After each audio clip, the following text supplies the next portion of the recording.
Welcome, everyone, to an intimate look at the art of thirsty sword lesbians. We're so glad to be here at Big Bad Online. I'm April Walsh, the creator of Thirsty Sword Lesbians, and I have Trivia, our art director, as well as Avery and Kenesha, two of our artists, here to talk about all of the gorgeous art. Why don't you introduce yourselves and then come back to me, starting Avery, Kenesha, then Trivia. Fantastic. Yeah. So as I said, my name is Avery. I go by she, he, or they pronouns. I'm one of the interior artists for Thirsty Sword Lesbians, and I'm at that online. And I'm really excited to be here. This is going to be great. My name is Kenesha. I'm one of the interior artists, and I did the cover. I draw monsters and monster-related things, and that's what they brought me on for, pretty much. So that's why I'm here. And hello, I'm Trivia, art director for Thirsty Sword Lesbians, and this is one of my favorite projects ever. So I'm super excited anytime we get to talk about it. So yay, let's get into it. And April, back to you. Yeah. April Walsh, she, her, or gay gam pronouns. And Kenesha not only is an interior artist and cover artist, but prior to the Kickstarter, you were our main artist. You did the cover, you did all the iconics. That was what we were able to show backers as sort of, the vibe that they could expect from the game. And as we sort of get into, this is a continuation of a little stream that Trivia and I did, looking through the book and reminiscing and sharing headcanons and talking about the process from Trivia's perspective as art director. And I would love to hear from both sort of Kenesha and Avery, anything that especially was like a favorite moment or headcanon or Easter egg, especially from sort of the first half of the core book, which is what we covered on our previous stream. To make sure that we get your thoughts on all of that. So whichever of you has a thought first. Avery, you can go ahead. Thank you. Well, honestly, just as a general note on it, it was just really good to just have so much freedom with the art direction. Like, you get kind of given the basic brief of everything, but as someone who's just kind of started getting my toes dipped in the world of doing freelance professional art or whatnot, it was really good to just be like, okay, no, we are here for such a big variety of art styles, and to see that come through in the book, even just in that first half of it, is fantastic. As for the pieces that I've done and my little Easter eggs and headcanons and stuff for that, whenever you can see the scoundrel's hand, she has a lesbian manicure. So that's one of my favorites. Just a little touch on that one. Trying for Nature Witch, trying to include just any little creatures here and there. I think on the piece that ended up, I think, was it the German version that it ended up becoming the cover for as well? Mm-hmm. Yeah, just the little frog on a cape and just a few just throwing in just tiny little details that were just really fun. And yeah. Did it. Let me share. Let me share to illustrate what you're talking about. So this is page 4. This is one of the very early splashes where we get to see the iconic scoundrel and trickster and Nature Witch. Nature Witch is, I just love this expression of this octopus. It took me a while to get it right, but I had so much fun with it. I'm trying to illustrate sort of what you were talking about. Can we zoom in and see the manicure? Yeah, I can't remember if I did it on this one, but I definitely know there's definitely some really good ones for it later. We'll spot it. And then, yeah, it's just visible in that one. Here's the one that's the cover for one of the special editions. Yeah. It was one thing that I tried to make consistent throughout all of them. I never noticed that. That's really. Yes. Yeah. Dog. Yeah, just little things like that. And the other one that I want to highlight as well is, I think it's for I don't know if it's too far in the book, but the USA Revolution pieces on page 148. So basically, I was given the brief of like, oh, it's like a merchant selling their wares and things like that. And I was like, oh, let's like include someone just kind of looking back and looking at the stall. And immediately there was no description for this character. So I'm like, I'm putting my OC in there. That's my boyfriend. He got Mike Wazowski'd. When we were looking through the print, I was like, heck. But then that did give us an important lesson for the next book, where so I think funny. Fred was like, the same thing is going to happen if we keep things on this page the same. And I was like, Yeah. oops. It was just so funny to me. I remember like going through this, like, oh, what how he turned out. I just like fully got Mike Wazowski, and I'm like, this is better than I could have expected. I'm going to strive for this in everything I do now. Just try and sneak in an OC of mine that gets covered up immediately. Who is this The OC? price tag stickers on their face or something. Tell us about this OC who's been. And that's my boy Brynjol. He's a half-elf gunslinger in like one of the D&D campaigns one of my friends ran. Unfortunately, the campaign did end up falling through, as campaigns are wont to do. But he's my token white boy, so I'm allowed one. But yeah, he's my short king. But yeah, I'm glad I got to sneak him into a book, even if it's just a little sliver of him. How about you, Kanisha? When I got the brief for everything, it was kind of like a weird thing where it's like, oh, I have to just create these characters. It was very like, I didn't know. I watched the previous stream and I was so surprised because I was like, I didn't know anything about these characters. It was just like, they look like this and they've got this and and it's just like, they've got all these lives and backstories and it's completely different than what I thought. Absolutely wild. So I think when I was designing the characters, there were certain ones that really like stuck out to me, like things that I just like, I gotta do this. Like the holographic hair on the Chosen. I was just like, does it make sense? Do I like include lore bits of like, oh, there's, chips and no. I just wanted to make a cool thing. I just wanted to make it look cool. And then I did it. And no one can stop me. No one will steal my hand. So, or like the Beast. I really liked designing the Beast because I wanted to design a girl where if you were in high school and she was like a grade above you, she would punch someone in the face for you. And then she would teach you how to punch people in the face. And I really wanted that energy. Just like, I'm going to, not just be feral, but I'm going to teach you how to be feral. And I feel like that's a very important life skill. The gift that keeps on giving. Absolutely. Like, let's pass it along. Designs. Like, some of my favorite pieces feature the Beast. Yeah. I loved her like her pants and jacket combo. I want this look actually. I want it for myself. Yeah, when I was designing, I was just like, I want stuff that I'm basing her after actual girls I've known. So it's just like, okay, so the uwu metal like, bralette thing, random butterfly tattoo, like the piercings everywhere. I thought it was just big like hair, right? The scrunchie on the wrist. Because if you got big hair, you got a scrunchie on the wrist. That's just how it is. But strikes as the type that would lend it to you as well. Yes. Like if you were also always have one. Definitely. Always. Yeah.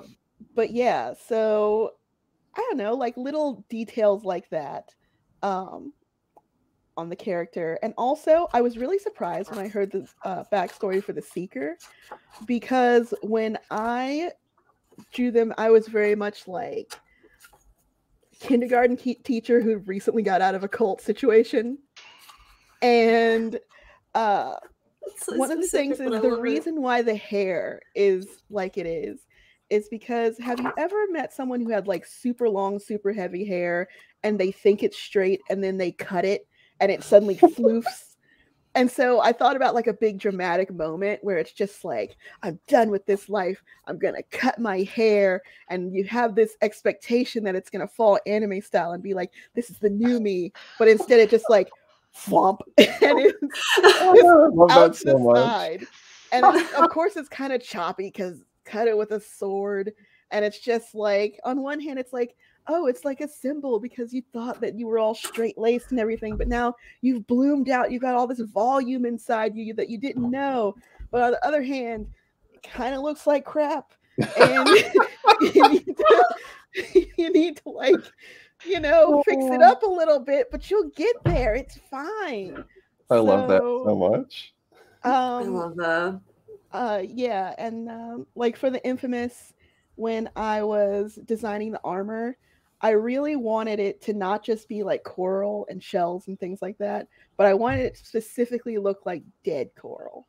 Like this is a reef that has been plundered, and like in the past, like how you have like the pauldrons that look kind of like a living sea urchin.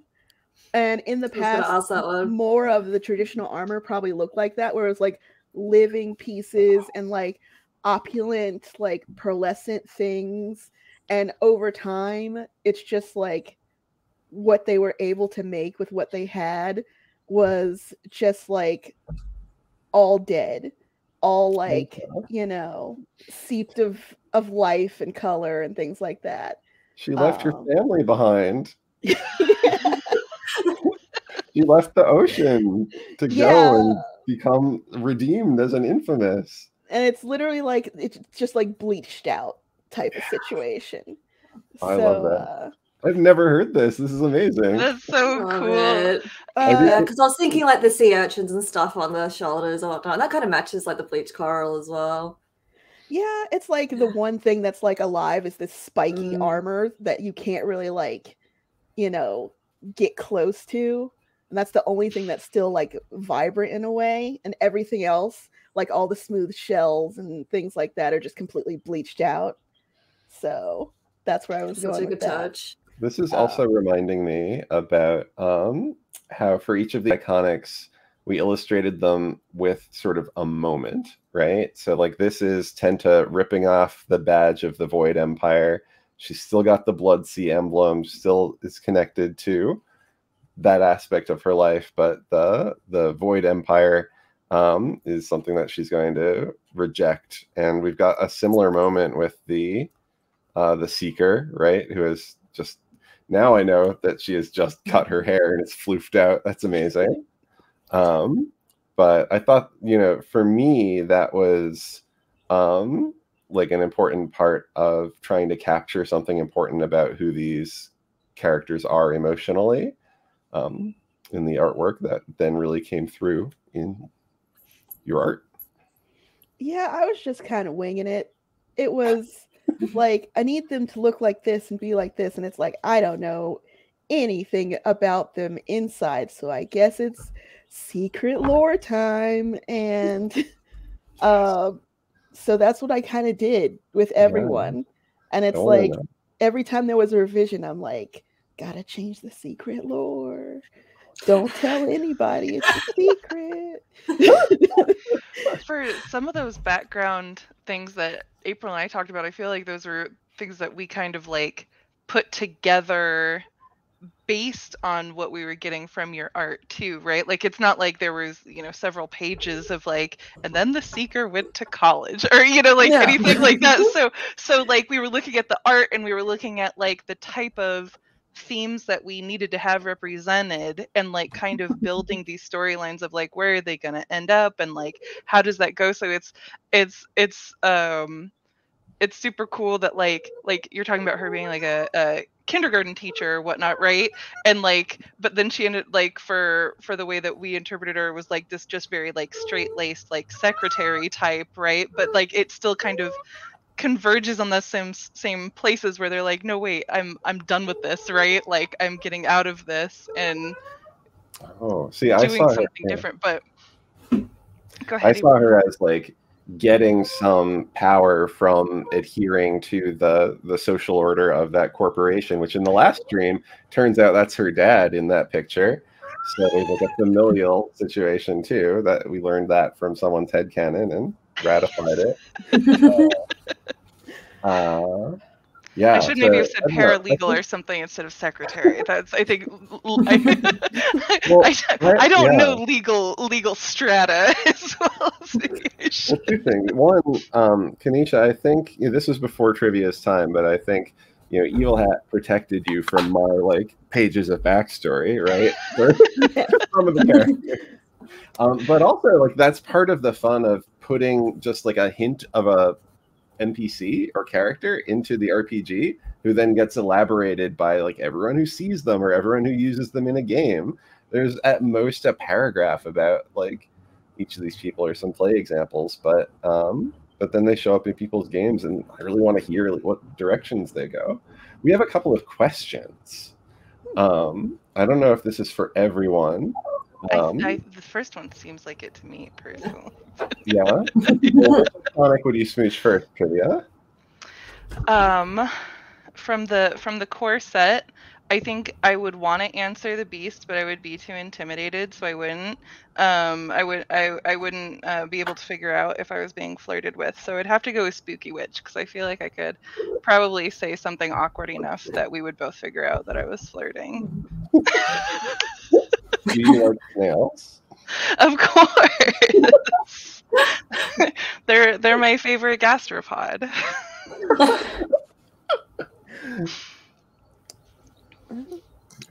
No, anyone else? Yeah, so are we going around?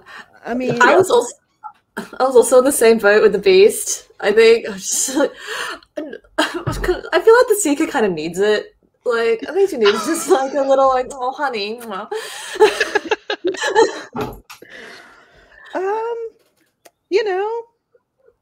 To tell the truth, your girl don't smooch, so totally fair. It's kind of the thought of most human touch. I'm just like, yeah. Is there anyone that you would want to watch like a good movie with? I mean, that really depends on the movie. Like, the vibe's different for each one. Like, what are we doing here? Is it going to be like something super fluffy? Are we watching some retro anime? Are we getting into some Unico business? Are we? Yes, which is your favorite iconic to watch Unico with? I think is a good question. I mean, which one would cry the most? I feel like if I'm watching an adorable retro anime with someone, I want to see them feel an emotion so I can be like, aha, I'm not the only one who feels an emotion. That's what you get for trusting me, which is probably unhealthy, but that's just how it is. So. Sounds like the Nature Witch. I was going to say Nature Witch too. Nature Witch would bawl at Unico. Yeah.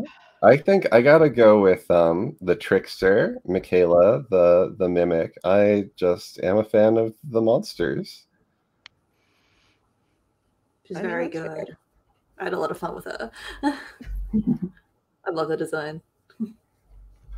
So the next question actually is right around after where we left off. So let me share the screen again. And we got one picture before we jump into it. This is adorable. Every picture of Tenta that you did, Kanisha, is just like, I would get my email and I would open it and I would just like look at one and then like go like, okay, I can hit over, because they're all so like, there's so much personality and everything. So I love them. She's trying her best. She's going on her, Zuko business, trying to be part of the group, part of the gang. Hello, fellow kids, and I mean, it's working out. So love that for her. It's great.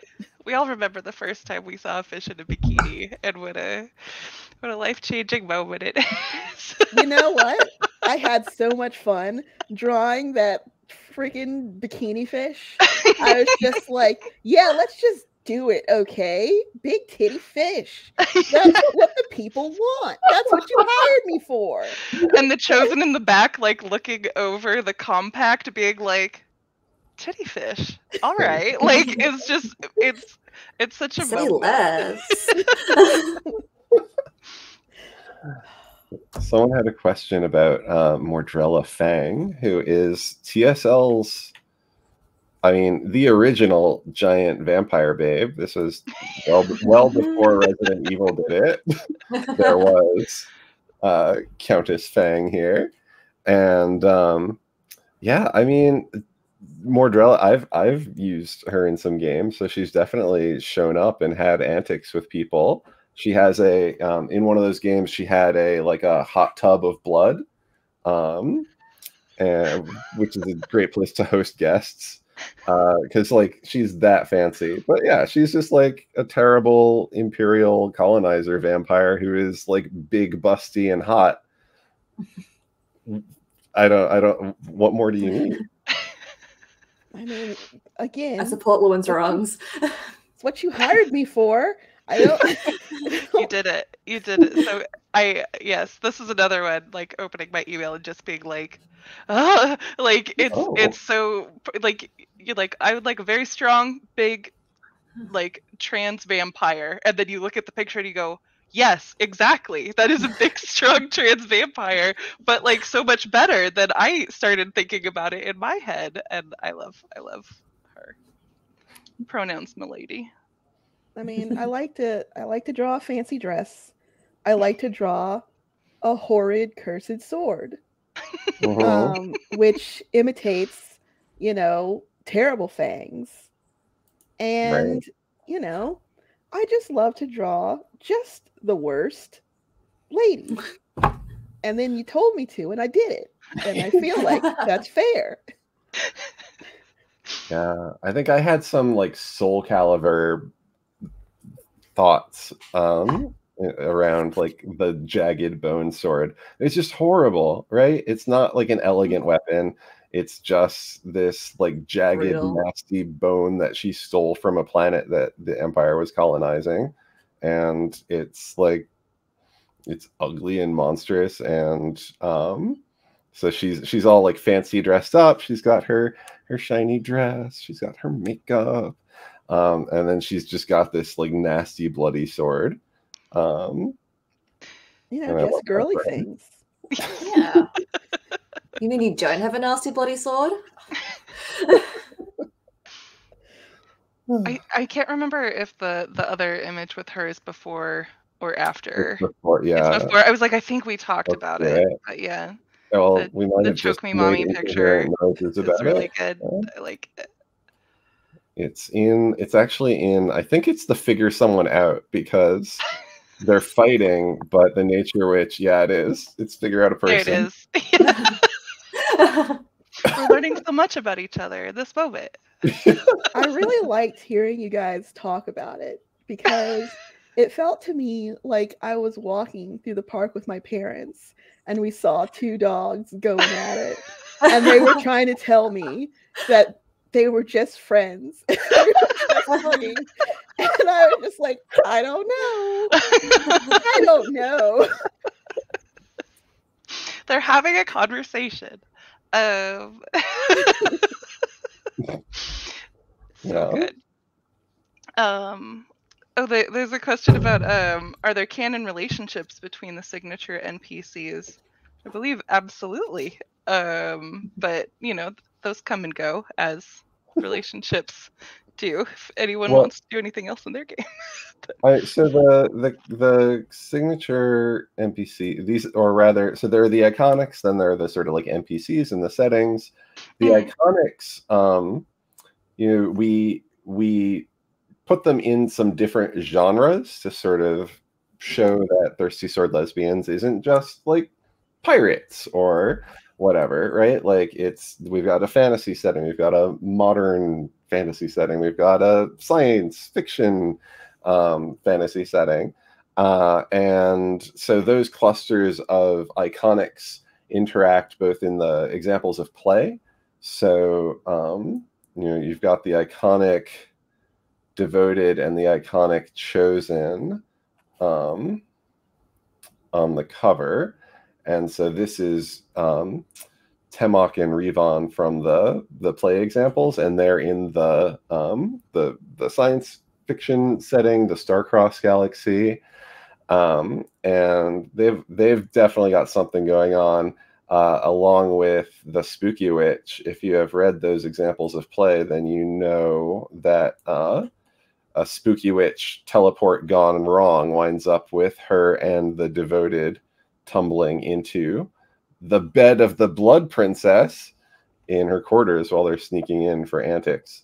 So yeah, they've got stuff going on. There it is. Yeah, the princess's bedchambers. So yeah, we've got the relationships that are like in the examples, and then it's mostly among the ones that are in the same sort of era, because we did sort of sets of art. I heard noises. We did sets of art with each of them, but then Trivia came up with a headcanon for the Beast and the Seeker in the modern day setting. Yeah.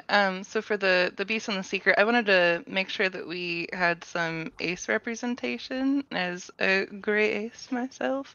And so the Seeker and the Beast are like great pals and hang out all the time, and have that like partnership that's still just as important as any other relationship without it needing to be romantic. And the Beast is not ace. So we get a nice illustration of her flirting with a lesbian as they're going through their little plot line. But yeah, I was really glad to see so many different. Shoot, where's the lesbian? It's pretty late, I think. But yeah, so like having like a big polycule where it seems like folks are pretty good at communicating and things like that, versus the pirate one, where they are definitely figuring out this is an early relationship. We are not good at talking to each other yet. And then this group too. So we get some it's cool to be friends in there as well. So yeah. All right, do we have any other pending questions? I'm going to go and let's see what we find, especially when we find some Avery and Kanisha art. I mean, Lesbians Coffee House, it's super charming. Play the game of spotting all the cats. There are a bunch of cats. Speak of the devil.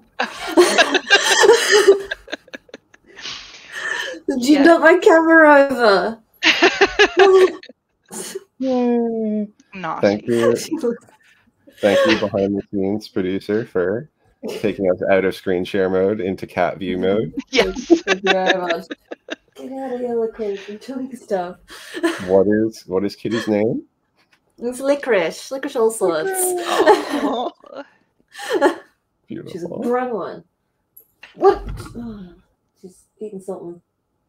No, she's fine. She's just playing. Okay, continue. Sorry. I mean, speaking of cats, I think Hannah did these, right? Trivia? Yes, Hannah did Neon City, which is a super awesome like anime vibe. These are some of my favorite pieces in the book. I think the one after this that she did, the sense of scale in this one, I like aspire to be able to portray that in my art. Like, just it feels heavy, like you're really looking up at everything. I love it. This was my love letter to Macross Plus, one of the most underrated animes. That's not true. But it is one of my favorites, and Yoko Kanno does the music for it and has this great projection of a hologram. And so when I was reading through this with talking about projections of holograms and everything, I'm like, Macross Plus, we have to do a Macross Plus, and Hannah's is just so good. And so there's also, as you know, I sneaked some of my OCs into this. So this is both Cerulean Sky, a digital idol, and the Zavarine, who is, or art-wise, right? This is the Zavarine, who is an alien Vocaloid from a long-dead world, and Z insists that Z had nothing to do with them all getting wiped out. But Z actually is a story of like a very dream mirror from Advanced Lovers and Lesbian, a story of being like facing demands of like entertaining a whole planet worth of people and being at their beck and call and like being an object of entertainment while also being a sentient person. And I've played Zur as a dream mirror when that playbook was written and play tested, and that was a good time. This cat is also why I'll sometimes just call this Neon City. We almost did a Cat Girl Sentai TSL game, but didn't quite manage to make schedules work out to stream that. Maybe if you're listening, 9 Live Squad, call me. Oh, and to back up for 1 second to the Lesbians, that art is done by Ryan Kingdom, who is absolutely incredible. I just wanted to name drop before we got too far, but yeah, the barista for this is a character who I love very, very much, and has absolutely beautiful EDS braces, and they look so like fantasy and elfin, but just so cool. So I love all the age ranges and all of the hidden cats. Please enjoy finding all of the kitties in this treehouse coffee shop. With a portal to another world. Yes. Yeah, as long as we're name dropping, that's Dumb Dickie's amazing setting. The Neon City is Ray Najati's amazing setting. Then we've got Whitney. No, first we've got, next is Whitney, the Bellagio setting of like these incredible. This is one of my favorite pieces in all of TSL, the pole dancing. I love doing that one. I have like one minor regret with it though, because I actually started pole dancing myself about like a couple weeks after I like finish this. So now I'm looking at it, I'm like, I actually know the like how you would get into that move, and I'm like, man, her legs are all wrong. Like, that's not a pole move. That's not a pole move. I know a pole move that would get that effect. All right, well, I'm just like, man, started just a little bit too late, but that's okay. But I still like love how it turned out. I think that was one of the first pieces I did for you all. That one and the one above it, and they're probably my favorite ones that came from it. Love these. I really love the vibe of this one. I was really happy with how like soft it turned out. Just the expression on the Orc on the left's face. I was just like, I think I did that one like first pass. I'm like, oh thank God. So happy with how this turned out. Like, I just really love to have been able to portray just such a soft moment with these like very like very, I guess, hardened individuals, like considering the scars and the weaponry and all that sort of stuff. Like,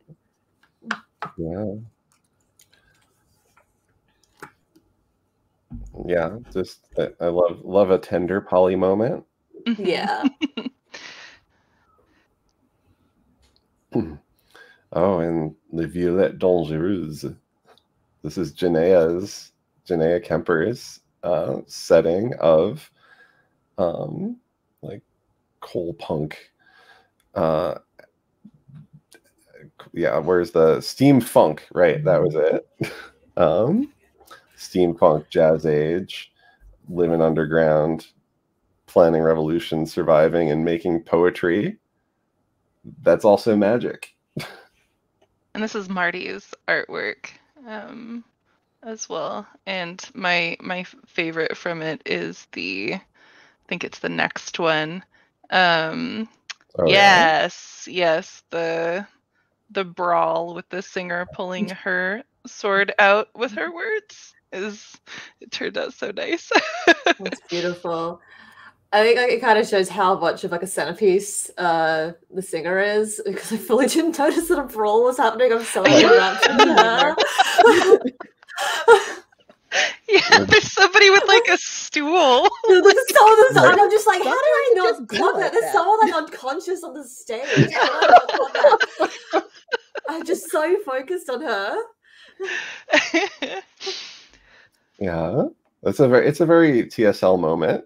Yeah. Just Hey, being listen. gorgeous in the midst of complete chaos, taking a moment to appreciate the lesbians. And here we're back to the Yuisa Revolution. Yeah. So this I is had so much Alexis. fun with that top view one, because Mhm. I've never done anything like that before. So it was very much like, okay, we're winging it here. I got like a bunch of references up on like top views of cities. All of it is making my brain melt because it's just so geometric and such. Let's go. And I ended up like becoming really like, that was one of the pieces that really kind of pushed me out of my comfort zone, which happened a lot in this one. Because I'll be honest, like prior to this is like kind of one of the ones that kind of pushed me to draw backgrounds and stuff more. I was definitely one of those artists that would kind of settle into like, oh, we're just gonna do a character drawing on a white background.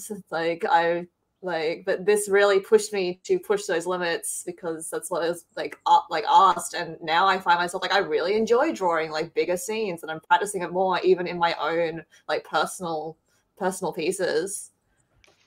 That's awesome. Yeah, the airship turned out really nice. I really like it. Yeah. This one had kind of a like Final Fantasy sort of vibe with airships and Yeah, this is Alexis Sarah's Puerto Rican inspired anti-colonial fantasy, safe haven, with super genius queen who designed the world's first airship and fight the colonizers and the Draconians and fly around and make it hot.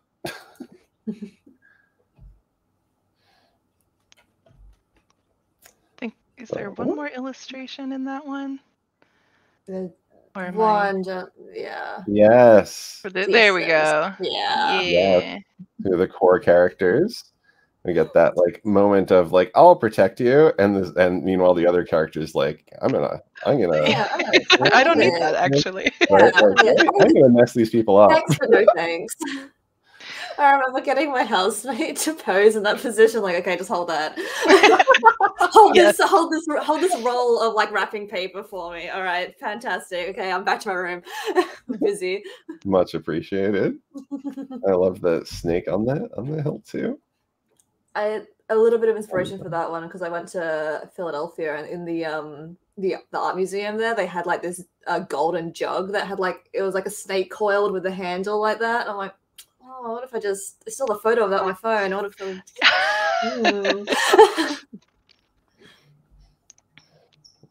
And now I'm looking at all the backgrounds. I'm like, that's great. Look how cool the background is. What's the name of this Medusa? Real quick, we just got a question. I'm. So this is wondering. Adabera. Adabera, yes. It was like there were two A names. I'm right in the middle of moving, so my RAM is shot in my brain right now.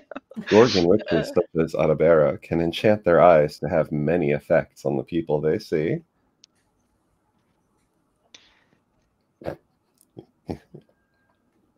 I'm affected. The battle nuns of heteronormia. I think heteronormia is one of my favorite names in this. It's one of mine too. It's really good. I just skipped to the end somehow. That was the first like pre-written adventure that I put out. And yeah, I've definitely heard from people that like when they saw heteronormia, that was like, that's when I got what's happening here. That this is a game where you get to play the queers and sometimes make fun of the heteronormatives. The glitter trail. That's right. I ran this at so many cons, and it's been a while. But like, definitely, there have been so many. Like, you ask about headcanons, there have been so many versions of all these people. I think Captain Cucumber, you love him or hate him. Shout out to Lauren Bond, Random Tuesday, for naming him. I didn't realize that she was doing it like Benedict Cumbersnatch. It was like Cucumber Bumble Snap or something. But Captain Cucumber was just too good not to stick. Love that. Love the Any concept. other questions? Yeah, let's see. This is one to go around, I think. What is your favorite pop culture reference that made it into the artwork? Oh. And while you think about that, let's also think about jumping to Trivia's art in the second book and then wrapping up, because we've got only 5 minutes left. Oh. So I'm going to find that art for Trivia while y'all talk about pop culture. I think not just the pop culture reference in the artwork, but just the whole setting in general. I really love the sort of lesbians of the three houses. I'm just like, wow, that's so on the nose. I love it. I had not played the game, but I saw the fan art, right? And so I'm like, I think I know what's going on here. I haven't played the game myself either, but I have some friends who like cosplay from it, so I'm just like, I mean, it feels like cheating to be like, I like what I did with The Chosen because it was just my excuse to research a bunch of Janelle Monáe stuff. That's valid. I mean, that's just what I did. I was just like, okay, so I want it from this era, these outfits. What am I going to mix together? How am I going to do this? Let's do some Afrofuturism sort of thing. So it's completely selfish, but it's just like, this is just the most fun thing for me to do. So that's why it's my favorite. It's wonderful. My favorite is the gender swap Star Wars, probably. It's mostly the just Hannah, and her scoundrelness is my favorite.